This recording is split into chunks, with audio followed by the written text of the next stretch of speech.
Hey, Dr. Juice here. It's episode 27 of Juice TV. Now we're going to go back into the olden days of fishing on the Great Lakes. Back over 20 years ago, I interviewed the last commercial fisherman on Isle Royale, Stanley Sievertson. And I've got a lot of stories from him to bring to you. This one has to do with some fish behavior.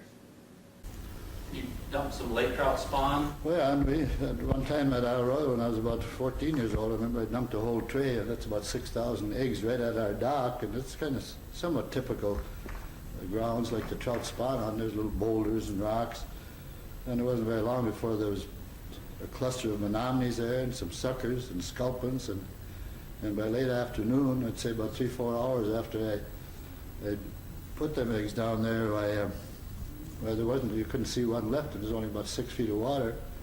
And the funny part was one of these anemones kept swimming around after all the other ones had left because there didn't seem to be any more eggs. And I wonder why this one kept circling around and coming back. And pretty soon he came over some boulders, but evidently there was a crevice down in there for 4 or 5 inches, and he came over and he swept his tail like that right over that, and boy, an egg floated up, and he turned right around and got it. And that was probably the last egg that was there. Kind of sucking the eggs right out of the crevices with his tail. Well, he lifted it up with his tail. He flipped his tail like that, and those eggs are just a little heavier than water, so they float up easy. Going to be bringing you more stories from the olden days, but here's a modern, skilled fisherman, Tom Pfister, with a real similar story. One of the greatest things with the fishing industry today with the underwater cameras is that we get to see what the fish are actually doing, and I have actually seen the walleyes fanning with their tail in the mucky areas, digging the freshwater shrimp and mayflies out of. I screwed that up. I got to redo it now. I lost my concentration. That's the greatest thing with editing. I got hit by a fish. I'm all tangled up. Are you complaining? I'm not complaining at all.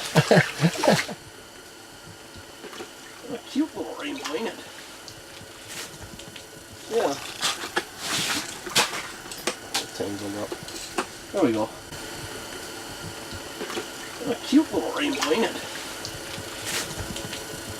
See?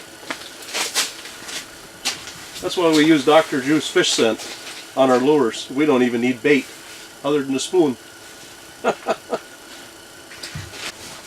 Beautiful.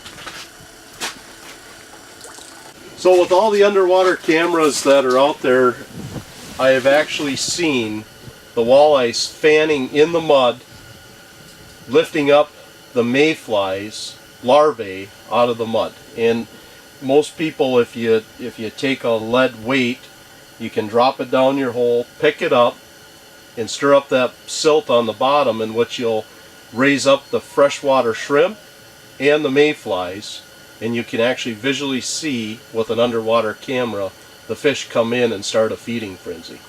But also, if you have the Dr. Juice fish scent, really helps too.